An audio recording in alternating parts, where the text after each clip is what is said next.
അമ്മാമ, ഞാൻ പറഞ്ഞ പ്രവചനത്തിന്റെ അകത്ത് എവിടെങ്കിലും കള്ളത്തരമുണ്ടോ? ഇല്ല ഇല്ല. ഉറപ്പാണ്? ഞാൻ പറഞ്ഞ പ്രവചനത്തിന്റെ അകത്ത് എവിടെങ്കിലും കള്ളത്തരമുണ്ടോ? ഇല്ല ഇല്ല. ഉറപ്പാണ്? ഞാൻ പറഞ്ഞ പ്രവചനത്തിന്റെ അകത്ത് എവിടെങ്കിലും കള്ളത്തരമുണ്ടോ? ഇല്ല ഇല്ല. ഉറപ്പാണ്? കോട്ടി രാവണിയുടെ ചീറ്റിപ്പോയ പ്രവചനങ്ങൾ എപ്പിസോഡ് 3 നമ്മൾ ആരംഭിക്കുകയാണ്. അദ്ദേഹത്തിൻ്റെ കള്ളപ്രവചനങ്ങളെ സംബന്ധിച്ച് ഇപ്പോൾ പലരും പലയിടത്തും പ്രതികരിച്ച് കാണുന്നുണ്ട്. ഇവൻ്റെ തട്ടിപ്പുകൾ ആളുകൾക്ക് നല്ലവണ്ണം ബോധ്യമാകുന്നത് വരെ ഞാനിത് തുടരുകയും ചെയ്യും. എപ്പിസോഡ് 1 ചെയ്തതിന് ശേഷം അദ്ദേഹം നടത്തിയ ന്യായീകരണ വീഡിയോയിൽ അല്ലെങ്കിൽ ആഭാസവർഷങ്ങളൊക്കെ ചൊരിഞ്ഞുകൊണ്ട് അവൻ്റെ ഉള്ളിലുള്ള ആ ജഡവും മൃഗീയ സ്വഭാവവും ഒക്കെ വെളിപ്പെടുന്ന രീതിയിൽ വന്നതെല്ലാവരും കണ്ടതാണ്.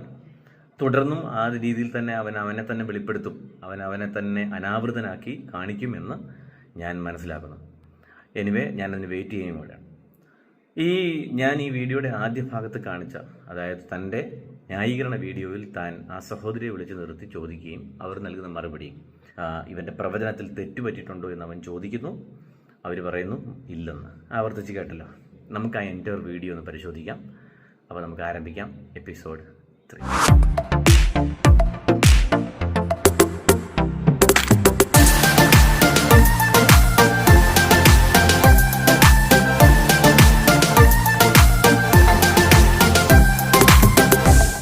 ചെങ്ങന്നൂർ കള്ളപ്രവാചകൻ ജിനോ ജോസിൻ്റെ ചീറ്റിപ്പോയ പ്രവചനങ്ങൾ, അതിൻ്റെ എപ്പിസോഡ് 3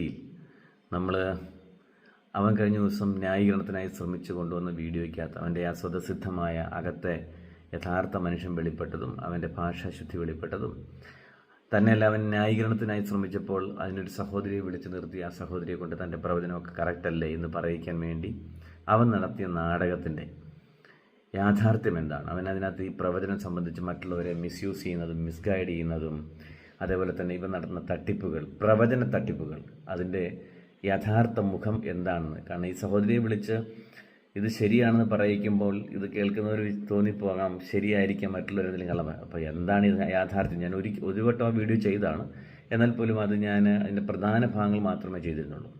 ആ എൻ്റെ വീഡിയോയ്ക്കകത്തുള്ള കാര്യങ്ങളാണ് ഇന്ന് ഞാനൊന്ന് അഡ്രസ്സ് ചെയ്യുന്നത്. ഇപ്പം പറഞ്ഞ ശരിയാണോ എന്നറിയണ്ടേ.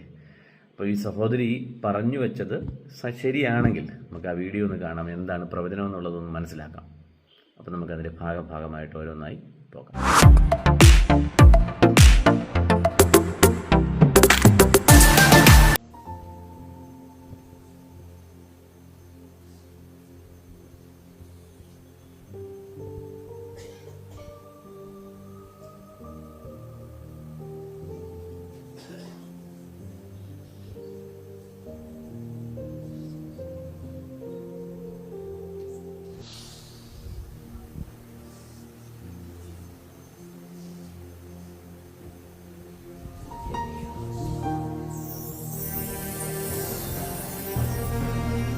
ഞാൻ ഈ ഭാഗത്തുനിന്ന് ഒരു കാര്യമൊന്നും നിങ്ങളുടെ ശ്രദ്ധയിലേക്ക് കൊണ്ടുവരാൻ ആഗ്രഹിക്കുകയാണ്. ഈ കള്ളപ്രവാചകൻ ജിനോ ജോസിൻ്റെ മിക്ക വീഡിയോകൾ നിങ്ങൾ ശ്രദ്ധിച്ചാൽ അതിനകത്തെല്ലാം ഇവൻ ഈ പൈശാചികമായ പല ചേഷ്ടകൾ കാണിക്കുന്നത് ശ്രദ്ധിക്കാൻ പറ്റും. ഇവിടെ 2 സഹോദരിമാരെ എഴുന്നേൽപ്പിച്ച് നിർത്തി അവരോട് പ്രവചനം ആരംഭിക്കുന്നതിന് മുൻപേ അവിടെ ചില ചേഷ്ടകൾ ഇവൻ കാണിക്കുന്നുണ്ട്. അവൻ്റെ കൈകൾ കൊണ്ട് ആക്ഷൻ കാണിച്ചുകൊണ്ട് പലതരത്തിലുള്ള പൈശാചികവും സാത്താന്യവുമായ നിലകളിലുള്ള ചേഷ്ടകൾ. പണ്ടത്തെ നമ്മുടെ ഈ കാർട്ടൂൺ വീഡിയോയിലൊക്കെ അല്ലെങ്കിൽ കാണുന്നത് പോലെ ഈ മന്ത്രവാദികളും ആഭിചാരകന്മാരും കാണിക്കുന്ന പോലെയുള്ള ആക്ഷൻസും, അല്ലെങ്കിൽ ഇങ്ങനെ കാണിക്കേണ്ട വല്ല കാര്യമുണ്ട്? പ്രവചിക്കുന്നവനാണെങ്കിൽ അല്ലെങ്കിൽ യഥാർത്ഥ ദൈവാത്മാവിൽ പ്രവചിക്കുന്നവനാണെങ്കിൽ ഈ വക കോപ്രായൊന്നും കാണിക്കേണ്ട യാതൊരു കാര്യമില്ല. കർത്താവായ യേശു ക്രിസ്തു അത്തിമരത്തിൻ്റെ കീഴിൽ വന്നിട്ട് സക്കായിയെ വിളിച്ചിട്ട് സക്കായിയെയും പിന്നെ വേറൊരുത്തനെയും കൂടി ഇങ്ങനെ കൈ ആട്ടിപ്പോയി ഒന്നുമില്ല. അവനെ പേര് വിളിച്ചു, താഴെ ഇറക്കി, അവൻ്റെ വീട്ടിൽ പോയി, അവൻ്റെ ജീവിതത്തിൽ മാറ്റവും വന്നു. ഈ തരികിടകൾ എന്തോയി കാണിച്ചു കൂടുന്നത്? അതിനിടയ്ക്ക് കൈ ഇങ്ങനെ വിടർത്തി പിടിച്ചുകൊണ്ട് ദീർഘനിശ്വാസം വിടുന്നു. ഇത് ഇങ്ങനെ പല പരിപാടികളുണ്ട്. ഇവൻ്റെ കയ്യിൽ ഒരു ചരട് അവൻ കെട്ടിയിട്ടുണ്ട്. ആ ചരടും ഇതുപോലെ തന്നെ അവൻ്റെ ഒരു പൈശാചിക സ്വഭാവത്തിൻ്റെ ഒരു രീതിയായിട്ടാണ് അവൻ കൊണ്ടു കിടക്കുന്നത്. രീതി മാത്രമല്ല, അതിൻ്റെ ഒരു മുതലായിട്ടാണ് അവൻ കൊണ്ടു കിടക്കുന്നത്.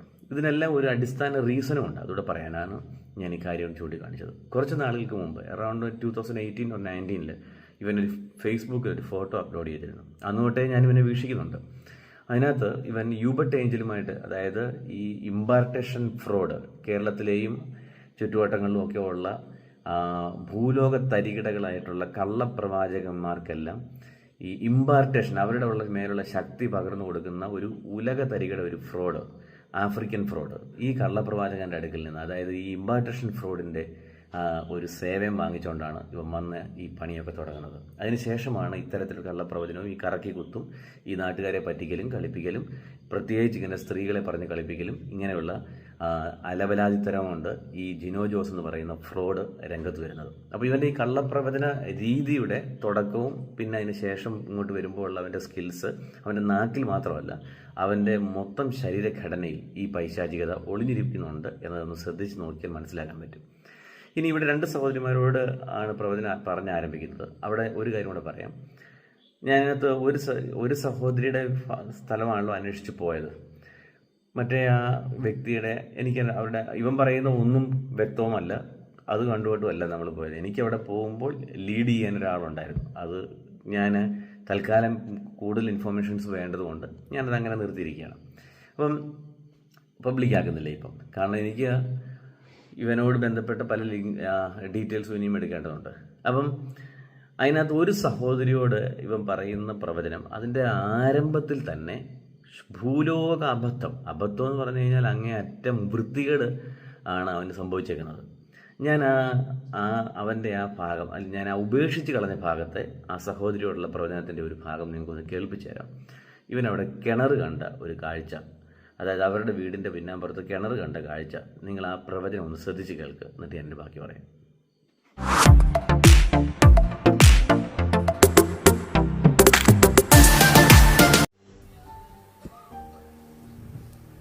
കിണറില്ലേ ഇവിടെ? ഏതാ ബാക്കി കാണുന്നതാണോ? മുങ്ങിക്കിടക്കുമല്ലോ ആണോ? അത് അല്ല. ആ ബാക്കി കാണുന്ന റിങ്ങിട്ട് ആ സാധനമാണോ? അത് പിന്നെ കക്കൂസിന്റെ റിങ് ആണോ? ആ കാണുന്ന റിങ് ബാക്കി കാണുന്ന. ഓക്കെ. ഓ, അതിന്റെ അപ്പുറത്ത് കാണുന്ന അതാണോ കിണറ്? ചെറുത്. യേശുവിന്റെ നാമത്തിൽ ഈ കുടുംബത്തിന്റെ സ്ഥിതി തന്നെ മാറട്ടെ. വൃത്തികെട്ടവൻ. കക്കൂസിൻ്റെ അവരുടെ വീടിൻ്റെ പുറകിലുള്ള കക്കൂസിൻ്റെ ടാങ്ക് കഴിഞ്ഞിട്ട് അത് കിണറാണെന്ന് കണ്ടുപിടിച്ച ഈ പന്നൻ്റെ ആത്മാവ് ഏത് കാട്ടിക്കിടന്ന ആത്മാവ് ഒന്ന് ചിന്തിച്ചു നോക്കും. ഇനിയും ആരെങ്കിലും അവരോട് അടുത്ത ചോദ്യം അതിൻ്റെ തൊട്ടപ്പുറത്ത് കാണുന്ന ചെറുതാണോ കിണറെന്നാണ് ചോദിക്കുന്നത്.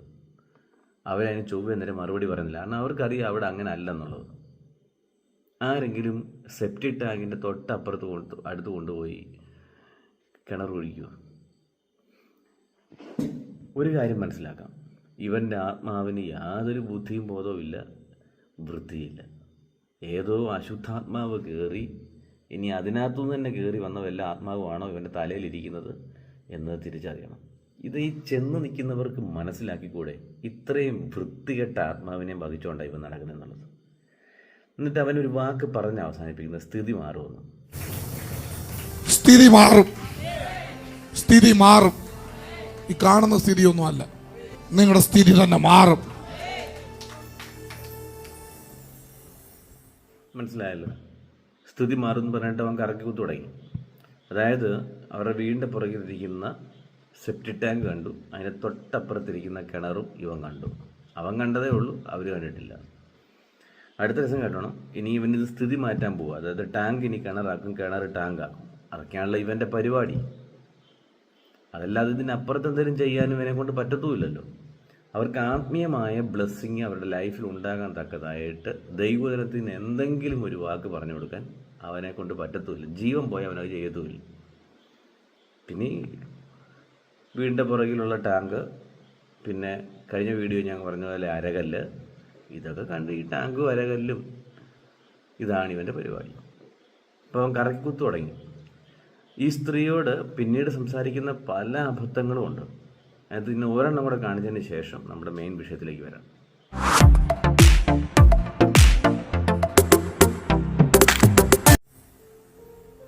സുരേഷ്, രാജേഷ്, ഭർത്താവിന്റെ പേരെങ്ങനെ? വിനയൻ. വിനയൻ. വിളിപ്പേര്? കൊച്ചുമോൻ. കൊച്ചുമോൻ. കൊച്ചുമോൻ. യേശുവിന്റെ നാമത്തിൽ ഒന്ന് കറക്കി കുത്തി നോക്കിയതാണ് അവരുടെ ഹസ്ബൻഡിൻ്റെ പേര് എങ്ങനെയെങ്കിലും ഒപ്പിച്ച് കിട്ടുമെന്ന് അറിയാൻ വേണ്ടിയിട്ട്. അതിനൊന്ന് ഗസ് ചെയ്ത് നോക്കി. സുരേഷോ രാകേഷോ ഏതെങ്കിലും ഇഷ്യൂൽ അവസാനിക്കുന്ന എന്തെങ്കിലും ഒന്ന് കിട്ടിയിരുന്നെങ്കിൽ അവനതിലൊന്ന് ഒന്ന് എങ്ങനെയെങ്കിലും ഒട്ടിച്ചു വെച്ചാൽ. പക്ഷെ അടപടലം ചീറ്റിപ്പോയി. അപ്പോൾ അടുത്ത നമ്പർ ഇറക്കി, അവരുടെ വിളിപ്പേരെന്നതാ. അപ്പോൾ കൊച്ചുമോന. അപ്പോൾ ഇഷ്യൂ വരുന്നില്ല. ഉടനെ ഒരു യേശുവിൻ്റെ നാമമൊക്കെ അടിച്ച് പിന്നെ അവിടെ കിടന്നൊന്ന് മെഴുകുക. അല്ലാതെ എന്ത് ചെയ്യാൻ പറ്റും? ഇവന് വെളിപ്പെടുന്നതല്ല ഇതുപോലെ തന്നെയാണ്. കഴിഞ്ഞ ദിവസം വേറൊരു പാസ്വേഡ് പ്രയോഗിച്ച് നിങ്ങൾ കേട്ടതല്ലേ? അവിടെ ചർച്ചിൻ്റെ പുറകിലെ അരകല്ലാണ് അവൻ കണ്ടത്. അവിടുത്തെ ആ പാസ്റ്ററിനെ ചോദിക്കുന്ന ഒരു ചോദ്യമുണ്ട്. വെളിപ്പെടാനാണെങ്കിൽ ഇവിടെ എന്തെല്ലാം ഗൗരവമായ കാര്യങ്ങൾ, സീരിയസ് ആയ ഇഷ്യൂസ് വെളിപ്പെടാനുണ്ട്. വെളിപ്പെടുത്താൻ ദൈവത്തിന് അങ്ങനെ പദ്ധതി ഉണ്ടെങ്കിൽ. പക്ഷേ ഇവൻ കാണുന്നത് മുഴുവൻ ഇങ്ങനെ അരകല്ലും ഒരലും പിന്നെ ഇതുപോലെ ടാങ്കും. ഈ ടാങ്കിൽ നിന്ന് അവൻ കര കയറി വേറൊരു വെളിപ്പാട് അവൻ്റെ ജീവിതത്തിലുണ്ടാകുകയില്ല. ഈ വക ഊളത്തരമാണ്, പ്രവചനമാണെന്നും പറഞ്ഞ് ഇവൻ്റെ പിന്നാലെ പോകുന്ന മണ്ടന്മാരായ വിശ്വാസികൾ ഫോളോ ചെയ്യുന്നത്. ഇനി നമ്മുടെ പ്രധാന വിഷയത്തിലേക്ക് വരാം. അവൻ കഴിഞ്ഞ ദിവസം ആ സഹോദരിയെ വിളിച്ചു നിർത്തി പറയിച്ചത് അവൻ്റെ പ്രവചനം ശരിയാണ് എന്ന് പറയാൻ ശ്രമിച്ചതിനകത്ത് പൊള്ളത്തരം.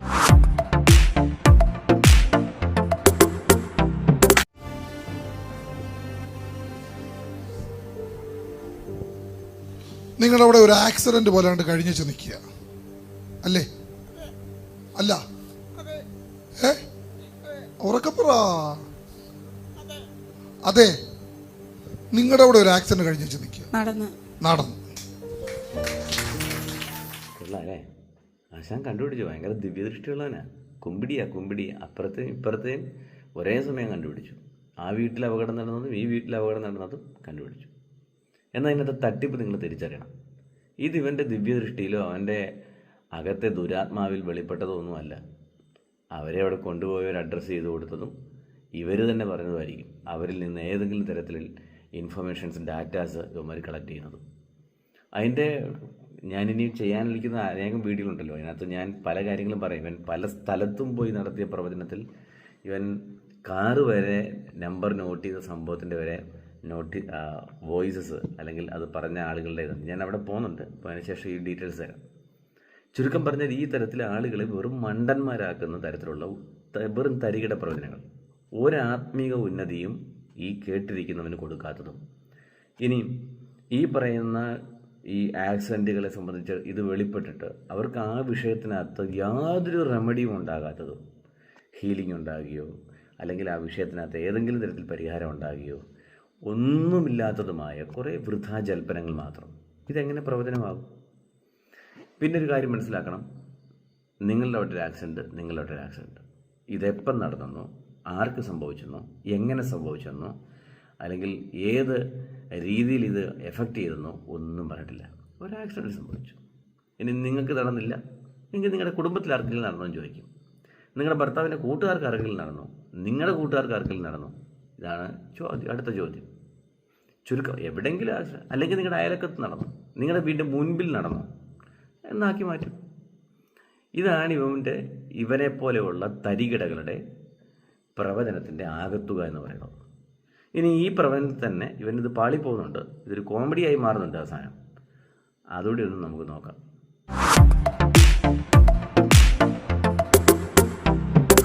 നിങ്ങളുടെ ഹസ്ബൻഡ് എങ്ങനെയാണ് ആക്സിഡന്റ് ആയത്?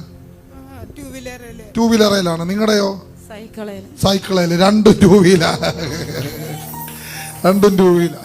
കണ്ടോ, ഒരാൾ സൈക്കിളിൽ നിന്ന് വീണതാണ്, ഒരാൾ സ്കൂട്ടറിൽ നിന്ന് വീണതാണ്. ഈ സൈക്കിളിൽ നിന്ന് വീണ വന്ന ആൾക്ക് എന്താ പറ്റിയേ? അത് ഇപ്പം വല്ല ന്യൂറൽ സർജറി കഴിഞ്ഞ് കിടക്കുകയാണ്. എന്താ സംഭവിച്ചതെന്നൊന്നും പറയുന്നില്ല. സൈക്കിളിൽ നിന്ന് വീണത് ആക്സിഡൻ്റ് ആക്കി. ഒരാൾ സ്കൂട്ടറിൽ നിന്ന് വീണത്. അപ്പോൾ ഇത് രണ്ടും തമ്മിൽ ഇനിയും ഒരു ആക്സിഡൻറ്റിൻ്റെ സിമിലാരിറ്റി കണ്ടുപിടിക്കുന്നത് രണ്ടുപേരും ടൂ വീലറാണെന്നുള്ളതാണ്. ടൂ വീലർ എന്ന് പറയുന്നത് രണ്ട് ചക്രമുള്ളത് മാത്രമല്ല ഇവിടെ ലീഗലി ടൂ വീലർ എന്ന് പറയുന്നത്. ഈ രണ്ട് ചക്രം എന്നുള്ളത് കൊണ്ട് മാത്രമല്ല അങ്ങനെ വിളിക്കുന്നത്. അതിനകത്ത് മോട്ടോർ ഘടിപ്പിച്ചതാണോ അല്ലയോ, അത് ഇലക്ട്രിക്കലാണോ നോൺ ഇലക്ട്രിക്കലാണോ, ഇങ്ങനെ പല കാര്യങ്ങൾ മാനദണ്ഡമായിട്ടുണ്ട്. അല്ലാതെ സൈക്കിളിൽ നിന്ന് വീണ ഉടനെ അത് കൊണ്ടുപോയി ആക്സിഡൻ്റ് ആക്കാൻ എന്തിനാ ഇത്ര ദാരിദ്ര്യം പിടിച്ച പ്രവചനം? ഇത്ര ബുദ്ധിയില്ലേ ഇവൻ്റെയൊക്കെ പിന്നാലെ നടന്ന് ഈ കൈയടിക്കുന്ന പൊട്ടമാർക്ക്? ഇത് പറഞ്ഞപ്പോഴത്തേക്കും അവിടെ കുറച്ച് പേര് കൈയടിക്കുന്ന കേട്ടില്ലേ? ഇങ്ങനെയുള്ളവരെ നോക്കിയാണ് I2I സുനിൽ പോലെയുള്ള ആളുകൾ മൊണ്ണ വിശ്വാസികൾ എന്ന് പറഞ്ഞ് വിളിക്കുന്നത്. ഇത്രമാത്രം അധപ്പതിച്ച അവർക്ക് ഏതെങ്കിലും തരത്തിൽ എന്തെങ്കിലും കുറച്ച് പ്രവചനം എന്ന പേരിൽ എന്തെങ്കിലും ഇത്തരം വികടത്തരങ്ങൾ കേൾക്കണം, അതിന് കൈയടിക്കണം. അപ്പോൾ ഇത്തരം സുബോധമില്ലായ്മയാണ് അവർ ചൂഷണം ചെയ്യുന്നത്. ഇനി ഇതിൻ്റെ ബാക്കി പ്രവചനങ്ങളൊന്ന് കേൾക്കാം.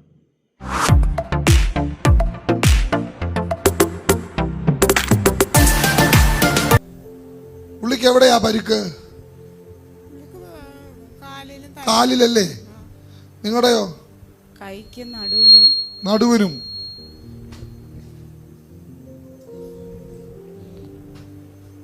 നടുവിന് പരാജയമുണ്ട്.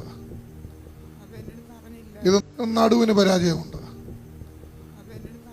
ഇത് നടു കാലും ഇല്ല. എന്തുവാ? കാലിന് പ്രശ്നമില്ല, കൈക്ക്. നിങ്ങളുടെയോ? ഇവിടെ ഇവരുടെ പ്രവചനത്തിൽ നമ്പർ 1 തരികടയാണ് ഒന്ന് വെളിപ്പെട്ടത്.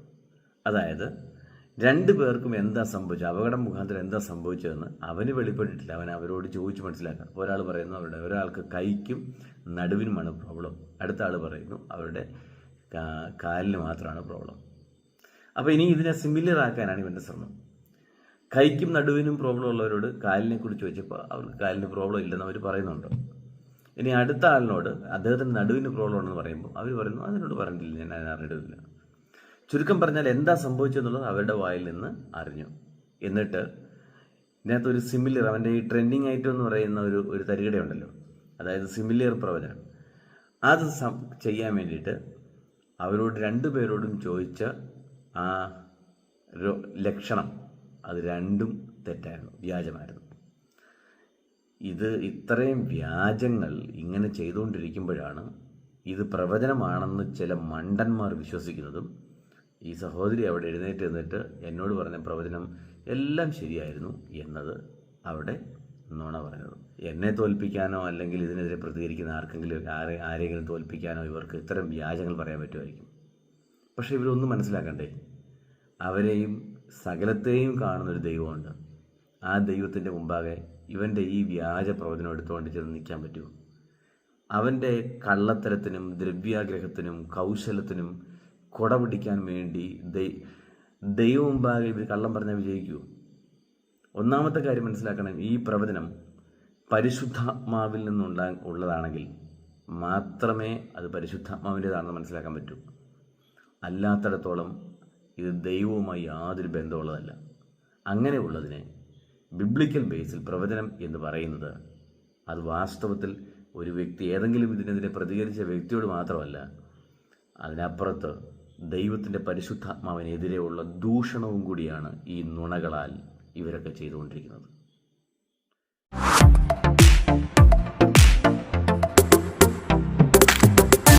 ഇതിൻ്റെ അടുത്ത ഭാഗം കേൾക്കാം.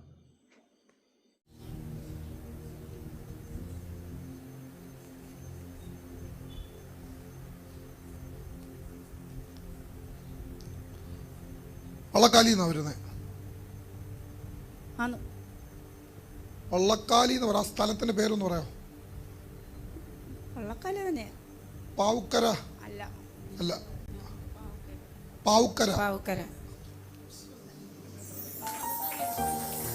ഈ ഭാഗത്ത് അവനൊരാളോട് ചോദിക്കുന്നു വള്ളക്കാലിയാണോ, അവർ പറയുന്നു വള്ളക്കാലിയാണ്. അത് കണ്ടുപിടിക്കാൻ വലിയ പ്രയാസമൊന്നുമില്ല. അത് കാരണം അവരോട് ആദ്യമായിട്ട് ചെല്ലുന്നതല്ല, ഇവരുടെ മുന്നോട്ട് വീഡിയോകളിൽ എടുത്ത് നോക്കിയാൽ കാണാൻ പറ്റും അവരോടുണ്ട്. രണ്ടാമത്തെ കാര്യം, അവരോട് പാവുക്കര എന്ന് ചോദിക്കുന്നു. അപ്പോൾ അവർ പാവുക്കര അല്ലെന്ന് പറയുന്നു. പ്രവചനം അവിടെ ചീറ്റി.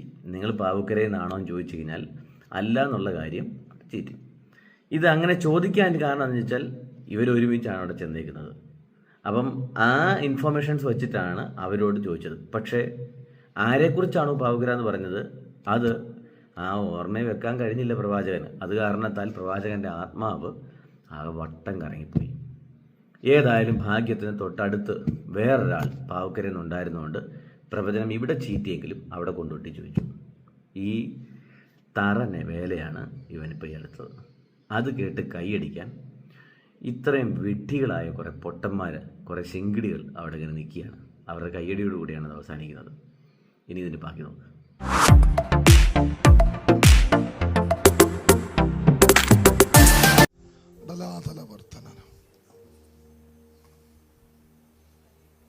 പറന്തൽ ജംഗ്ഷൻ വീണ്ടും കുറച്ച് മുന്നോട്ട് പോയി അല്ലേ? വീണ്ടും കുറച്ച് മുന്നോട്ട് പോയി. വലത്തോട്ട് കിടക്കുന്ന ഒരു വഴി ആണോ? അതെ. അതെ. പറന്തൽ ജംഗ്ഷൻ. അവിടെ നിന്ന് അല്പം മുൻപോട്ട് പോയി കഴിഞ്ഞാൽ വലത്തോട്ടുള്ള വഴി. പ്രവചനം കേട്ട് നിൽക്കുന്ന സഹോദരി ഞെട്ടിത്തെറിച്ച് നിൽക്കാൻ അല്ലെങ്കിൽ അന്തം വിടാൻ വേറൊന്നും വേണ്ട. അമ്മാതിരി കണ്ടുപിടുത്തല്ലേ കണ്ടുപിടിച്ചിരിക്കുന്നത്. ഭീകരൻ. ഗൂഗിൾ മാപ്പ് പോലും കുറച്ച് സമയമെടുക്കും ഒന്ന് റീറൂട്ട് ചെയ്ത് വരാൻ. ആശാൻ പെട്ടെന്ന് കണ്ടുപിടിക്കുന്നത്. അമ്മാതിരി മറ്റേ കുഴിയിൽ നിന്ന് കയറി വന്ന ആത്മാവല്ലേ മറ്റേ ഇതിരിക്കുന്നത്. അപ്പോൾ പിന്നെ കാണാതിരി അമ്മാതിരി കണ്ടുപിടിച്ചിരിക്കുന്നത്. പക്ഷേ ഇത് വെറും തറ നമ്പർ ചേർത്താ കണ്ടുപിടിച്ചിരിക്കുന്നുള്ളതാണ് ഇതിനകത്തെ മറ്റൊരു യാഥാർത്ഥ്യം. കാരണം ഇവരെ വിളിച്ചുകൊണ്ട് പോയിരിക്കുന്നത് വേറെ സഹോദരിയാണ് വീടിനടുത്തുള്ളത്. അത് ഞങ്ങളന്ന് അവിടെ ചെന്നപ്പം അവരുടെ ഹസ്ബൻഡും പറഞ്ഞു തന്നെയല്ല അങ്ങനൊരു സഹോദരിയെ ഇവൻ ഇതിനകത്ത് വിളിച്ച് കാണിക്കുന്നുണ്ട് അവൻ്റെ വീഡിയോയിൽ. ചുരുക്കം പറഞ്ഞു കഴിഞ്ഞാൽ ആ സഹോദരി വരുന്നത് എവിടെ നിന്നാണോ അവരുടെ അടുത്ത് നിന്നാണല്ലോ ഇവരും വരുന്നത്. അപ്പോൾ അവർക്ക് പറന്തലിൽ നിന്ന് വലത്തോട്ട് അതിരിയെങ്കിൽ അവരുടെ വീടിൻ്റെ അടുത്ത് താമസിക്കുന്ന ആൾക്കും വലത്തോട്ടല്ലേ തിരിയേണ്ടത്. അപ്പോൾ അവരുടെ വീട്ടിൽ പോകുന്ന വഴിക്ക് ഒരു പള്ളി ഉണ്ടെങ്കിൽ ഇവരുടെ പോകുന്ന വഴിക്കും പള്ളിയുണ്ട്. ഈ തറ നമ്പർ കാണിച്ചിട്ടാണ് ഇവ പ്രവചനമാണെന്നും പറഞ്ഞ് നാട്ടുകാരെ പറ്റിക്കുന്നത്. സാക്ഷര കേരളം എന്നറിയപ്പെടുന്ന നമ്മുടെ കേരളത്തിനകത്തെ അഭ്യസ്തവിദ്യരായ ആളുകളാണ് ഇമാതിരി ചീപ്പ് നമ്പറുകളുടെ മുമ്പിൽ ഇത് പ്രവചനമാണെന്നും പറഞ്ഞുകൊണ്ട് അവരെ വിശ്വസിച്ച് ഈ പൊട്ടന്മാരുടെ ഈ തരികിടകൾക്ക് പാത്രമാണ്. വേദപുസ്തക പരിജ്ഞാനം അവർക്കില്ല എന്നുള്ളത് ഇവൻ മുതലെടുക്കുന്നു. മേലാൽ അവർ അത് പ്രാപിക്കരുത് എന്നുള്ളത് ഇവരുടെ അജണ്ടയുമാണ്. അതാണ് ഈ കള്ളപ്രവാചകന്മാരെ സൂക്ഷിക്കുക എന്ന് പറയുന്നതിൻ്റെ കാരണം. ഇനി ഇതിന് മുമ്പോട്ട് നോക്കാം.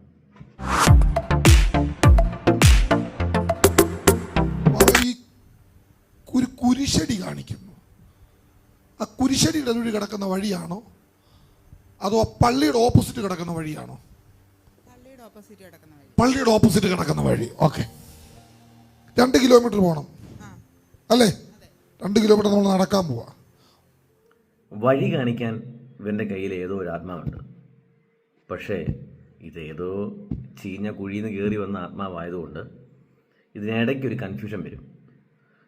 കുരിശടിയുടെ അതിലെ കിടക്കുന്ന വഴിയാണോ പള്ളിയുടെ അതിലെ കിടക്കുന്ന വഴിയാണോ അതോ പള്ളിയുടെ ഓപ്പോസിറ്റ് കിടക്കുന്ന വഴിയാണോ? ഏതായാലും ആത്മാവിന് കൺഫ്യൂഷൻ ഉള്ളതുകൊണ്ട് പ്രവചനം കേട്ട് നിൽക്കുന്ന വ്യക്തിയോട് ചോദിച്ച് കാര്യമൊന്ന് മനസ്സിലാക്കണം. അപ്പോൾ ആത്മാവും അവരും തമ്മിൽ ഇങ്ങനെ കോൺവെർസേഷൻ നടക്കണം. ഈ കോൺവെർസേഷൻസ് ഇടയ്ക്ക് ഇവരെ വളരെ മനോഹരമായി കളിപ്പിക്കുന്നത് തിരിച്ചറിയാൻ പറ്റും. അവൻ ഈ പറയുന്ന സ്ഥലം, അതായത് പറന്തലിൽ നിന്ന് പോവുകയാണല്ലോ. അപ്പോൾ അവർക്ക് അങ്ങോട്ട് 2 കിലോമീറ്റർ ദൂരമുണ്ട്. ഇപ്പം നിങ്ങൾ കേട്ടതാണല്ലോ. പക്ഷേ ഈ 2 കിലോമീറ്റർ ദൂരം എവിടെ നിന്ന് എങ്ങോട്ട് എന്നത് പറഞ്ഞിട്ടില്ല. ഈ പറയുന്ന കുരിശടിയുടെ അവിടെ നിന്നാണെങ്കിലും പറന്തൽ ജംഗ്ഷൻ്റെ അവിടെ നിന്നാണെങ്കിലും അതല്ല പള്ളിയുടെ അവിടെ നിന്നാണെങ്കിലും, കാരണം അവിടെ പല പള്ളിയുണ്ട്, ഏത് പള്ളിയാണെന്നും പറഞ്ഞിട്ടില്ലല്ലോ. ഏറ്റവും ഷോർട്ട് ഡിസ്റ്റൻസ് ഉള്ളത് എടുത്ത് നോക്കിയാൽ പോലും അവിടെ നിന്ന് ഇവരുടെ വീട്ടിന് അങ്ങോട്ട് 2 കിലോമീറ്റർ അല്ല. നിങ്ങൾ ചുമ്മാ ഗൂഗിളിൽ കയറിയിട്ട് പറന്തൽ ടു ആതിരമല എന്നടിച്ചു നോക്കണം. അപ്പോൾ അറിയാൻ പറ്റും അറൗണ്ട് 4 കിലോമീറ്ററിന് മുകളിൽ ഇത് ദൂരമുണ്ട്. അപ്പോൾ ഇവൻ 2 കിലോമീറ്റർ പോവും, ബാക്കി 2 കിലോമീറ്റർ കുഴി കിടന്ന് കറങ്ങും, അല്ല എന്ത് ചെയ്യാനല്ലേ. ഇതാണ് അമ്മാമേ ഞാൻ നിങ്ങളോട് പറഞ്ഞ പ്രവചനം വല്ല തെറ്റുമുണ്ടോ എന്ന് ചോദിച്ചപ്പോൾ ഒന്നുമില്ലെന്ന് പറഞ്ഞുകൊണ്ട് വെളുപ്പിക്കാൻ ഒരു നാണവുമില്ലാതെ ഈ ജിനോ ജോസ് എന്ന് പറയുന്ന കള്ളപ്രവാചകൻ കഴിഞ്ഞ ഞായറാഴ്ച പരിശ്രമിച്ചത്, അതും പച്ചത്തെറി വിളിച്ചുകൊണ്ട്. നെക്സ്റ്റ് പോർഷൻ കേൾക്കാം.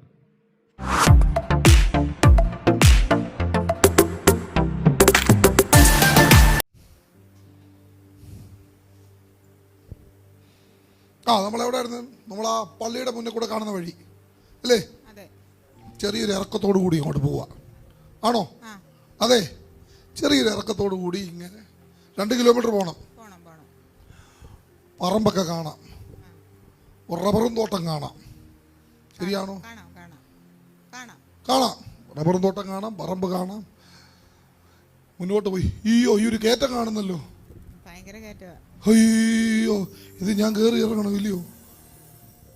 അയ്യോ, അസാധ്യ കണ്ടുപിടുത്ത നടത്തിയിരിക്കുന്ന കേട്ടോ. ആതിരമല എന്ന് പറയുന്ന ഒരു മലയുടെ മുകളിൽ താമസിക്കുന്നവരുടെ വീട്ടിലോട്ട് പോകുന്നിടത്ത് കയറ്റമുണ്ടെന്ന് പ്രവാചകൻ കണ്ടുപിടിച്ചിരിക്കുന്നു. കയറ്റമുള്ളപ്പോൾ പിന്നെ ഇറക്കവും കാണുമല്ലോ. അപ്പോൾ ഇറക്കവും അദ്ദേഹത്തിൻ്റെ ദിവ്യദൃഷ്ടിയിൽ കണ്ടുപിടിക്കപ്പെട്ടിരിക്കുന്നു. ഇനിയും ഇതൊക്കെ സാധാരണ പ്രവാചകന്മാർക്കൊക്കെ പറ്റുന്ന കാര്യങ്ങളാണ്. കാരണം അവരുടെ ആത്മാവ് അവർക്ക് കാണിച്ചു കൊടുക്കുന്നു. ഏതാത്മാവാണെന്നുള്ളത് ആ വിഷയം. പക്ഷേ ഈ പോകുന്ന റോഡിൻ്റെ 2 വശത്ത് പറമ്പ് കാണുന്നത് സാധാരണ പ്രവാചകർക്കൊന്നും പറ്റുന്ന കാര്യമല്ല. ഇവനെ പോലെ ഭയങ്കര ദിവ്യദൃഷ്ടിയുള്ള അതിഭീകരന്മാരായ പ്രവാചകന്മാർക്ക് മാത്രമേ ഈ റോഡിൻ്റെ സൈഡിൽ പറമ്പ് നിൽക്കുന്നവർ കണ്ടുപിടിക്കാൻ പറ്റത്തുള്ളൂ. ഒന്ന് ചിന്തിച്ച് നോക്കി, നമുക്ക് സാധാരണ പ്രവാചകന്മാരെ കൊണ്ട് പറ്റുമോ? നമ്മളെ കൊണ്ടൊക്കെ പറ്റുമോ റോഡിൻ്റെ സൈഡിൽ പറമ്പ് നിൽക്കുന്നത് കണ്ടുപിടിക്കാൻ പറ്റുമോ? അപ്പം ഈ അങ്ങോട്ട് പോകുന്ന സൈഡിലൊക്കെ പറമ്പ്, പിന്നെ മലയല്ലേ, അങ്ങോട്ട് പോകുന്ന വഴിക്ക് ഒരു സാധ്യതയുമില്ലാത്ത ഒരു മരം, റബ്ബർ നിൽക്കുന്നത് അവൻ കണ്ടുപിടിക്കുന്നു. ഇവൻ്റെയൊക്കെ മുന്നിൽ പോയി ഈ വിഡ്ഢിത്തമൊക്കെ കേട്ടേച്ച് അതിനെ തലയാട്ടുന്ന വിഡ്ഢികളായ വിശ്വാസികളെ സമ്മതിച്ചു കൊടുത്തേ പറ്റത്തുള്ളൂ. ഇത്രയും അബദ്ധങ്ങളിലൂടെ ഇവരെ ഈ കള്ളപ്രവാചകന്മാർ ഗൈഡ് ചെയ്യുമ്പോൾ ഒരു 2 മിനിറ്റ് ഒന്ന് തിരിഞ്ഞു ചിന്തിക്കാൻ അവർ തയ്യാറായാൽ അവർക്ക് ഈ കള്ളപ്രവാചകന്മാരുടെ ഇത്തരം കൊടിയ വഞ്ചനകളിൽ നിന്ന് രക്ഷപ്പെട്ടൂടെ? ഈ ദുരാത്മാവിൻ്റെ പ്രവർത്തികൾക്ക് മുന്നിൽ പോയി തലവെച്ച് കൊടുക്കേണ്ട വല്ല കാര്യമുണ്ടോ? നമുക്ക് ഏതായാലും മുന്നോട്ട് പോകാം. ഇത് കയറിയത് നടന്നിറങ്ങുമോ? നടന്നു പോകണം. വെച്ച് പിടിച്ചേക്കാം. ഞാനും ഒരു ദൈവദൂതനും കൂടി ഇങ്ങനെ നടക്കുക.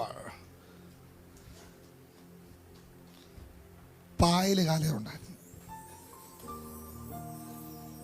തട്ടിക്കളഞ്ഞതാ.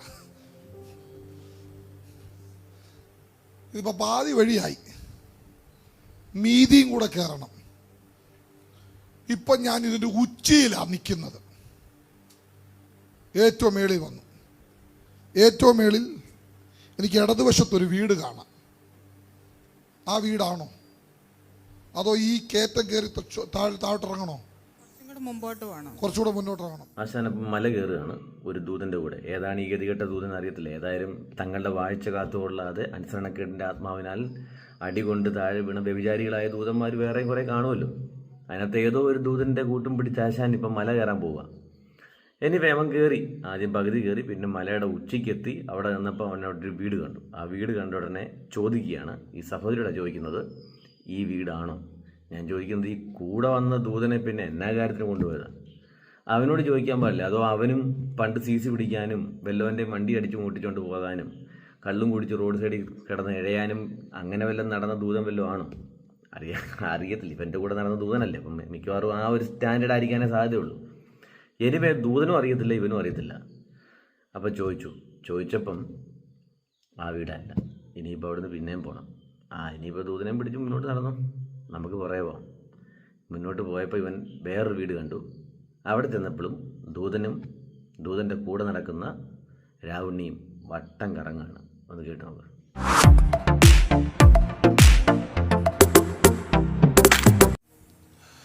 താഴ്വശത്തൊരു വീട് കാണാം. കുഴിയിൽ ഒരു ഓടിട്ട വീട് എനിക്ക് കാണാം. ശരിയാണോ? അതല്ലല്ലോ. അല്ല, അതാരുടെ വീടാ അത്? അവിടെ താമസമില്ല ഇപ്പൊ, ആരുമില്ല അവിടെ. അവിടെ ഒരു വിജയൻ എന്ന പേരുള്ള ഒരാളുണ്ടായിരുന്നു. അവിടെ ഒരു വിജയൻ എന്ന പേരുള്ള ഒരാളുണ്ടായിരുന്നു. ഇപ്പുറത്തെ വീട്ടിലുണ്ട്. അപ്പുറത്തെ വീട്ടിലാണ് വിജയൻ. ഓഹോ, വിജയചേട്ടൻ വീട് മാറിയിരുന്ന് ഞങ്ങളുടെ പ്രവാചകനെ പറ്റിക്കാനുള്ള പണിയല്ലേ? പക്ഷെ വളരെ മോശമായി വിജയചേട്ടാ. ഞങ്ങളുടെ ഈ തരികിട പ്രവാചകനും അതേപോലെ തന്നെ പുള്ളിയുടെ കൂട്ടത്തിൽ ഇന്ന് ഈ പണിക്കിറങ്ങിയ ദുർബോധവും കൂടി ഈ മലയെല്ലാം ചുറ്റി അവിടെ വന്ന് ഈ ഓടിട്ട പെരയും കണ്ടുപിടിച്ച് അതിനകത്ത് വിജയചേട്ടൻ ഉണ്ടെന്ന് കണ്ടുപിടിച്ചപ്പം ആ വീട്ടിൽ വിജയചേട്ടൻ ഇരിക്കേണ്ടതായിരുന്നു. ഏതായാലും വല്ലാത്ത ചെയ്തായിരുന്നു ചെയ്തത്. അതും ചീറ്റി. ഇതുവരെ കണ്ടുപിടിച്ച വീട് ചീറ്റി. വിജയചേട്ടനെ തപ്പിയെടുത്തപ്പോൾ അതും ചീറ്റി. ഇനിയിപ്പോൾ പ്രവാചകൻ ഒറ്റ വഴിയേ ഉള്ളൂ.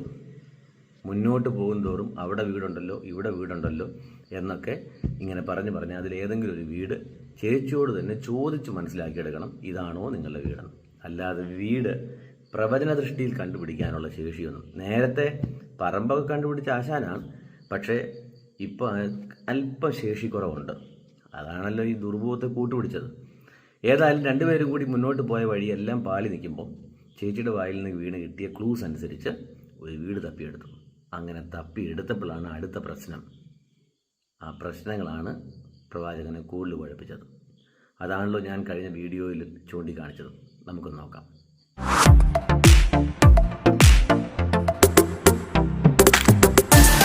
വീടിരിക്കുന്നിടത്ത് വീടാണോ നിങ്ങളുടെ വീട്? അല്ല, അതും കഴിഞ്ഞ് വളവിന്. അത് കഴിഞ്ഞ് അത് അങ്ങേപ്പുറത്താ കാണുന്ന വളവ്. വലത്തോട്ട് കിടക്കുന്ന വളവ്, അതെ അതല്ലേ?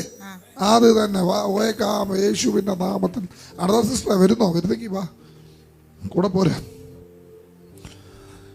അയ്യോ കർത്താവേ, ഈ 1 2 3 4 വീട് കഴിഞ്ഞ് വീണ്ടും ആ വളവെത്തി.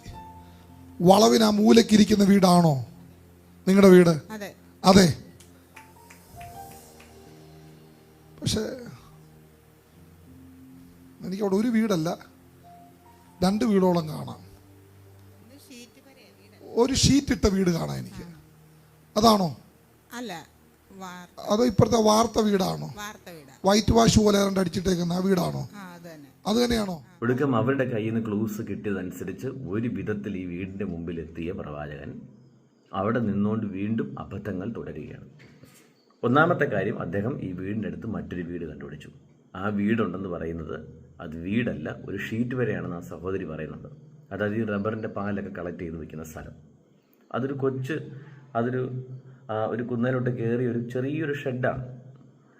ഇവരുടെ വീടിൻ്റെ അടുത്ത് ഒരു വീടില്ല, അങ്ങനെ ഒരു വീടില്ല. അപ്പോൾ ഇവൻ പറഞ്ഞാൽ അതും തെറ്റാണ്. രണ്ടാമത്തെ കാര്യം, ഈ വീടിന് വൈറ്റ് പെയിൻറ് അല്ലെങ്കിൽ വൈറ്റ് വാഷ് ചെയ്തിരിക്കുന്നു പറയുന്നത് അതും തെറ്റാണ്. ഈ വീട് കാണുമ്പോൾ തന്നെ മനസ്സിലാക്കാൻ പറ്റും ഇതിൽ ഒരു പെയിൻറ്റും ചെയ്തിട്ടില്ലെന്നുള്ളത്. പിന്നെ ഇതിൻ്റെ കഥകയിൽ എന്തോ മനോഹരമായ ഡിസൈൻ അവൻ കാണുന്നുണ്ട്.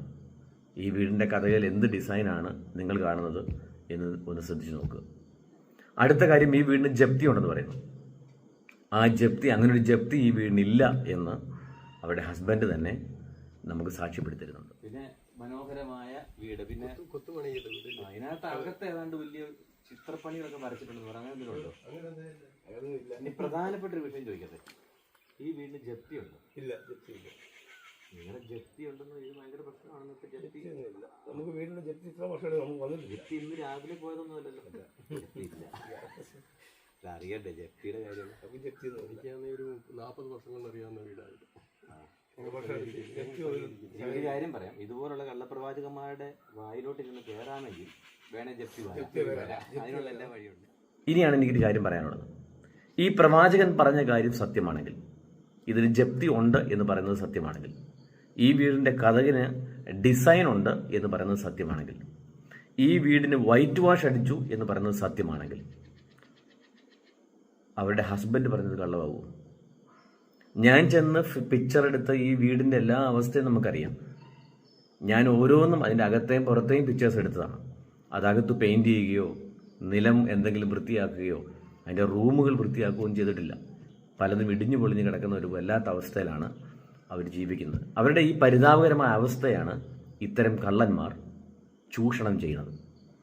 അപ്പം ഇവിടെ ആ വീടിൻ്റെ അവസ്ഥ കാണുന്നവർക്ക് മനസ്സിലാക്കാൻ പറ്റും ഇത് പെയിൻ്റ് അടിച്ചിട്ടില്ലെന്നുള്ളത്. അതിൻ്റെ അടുത്ത് മറ്റൊരു വീടില്ല എന്നുള്ളത് ഒരു യാഥാർത്ഥ്യമാണ്. ഞാൻ ആ വീഡിയോസ് കാണിച്ചപ്പോൾ നിങ്ങൾക്ക് മനസ്സിലാക്കാമല്ലോ.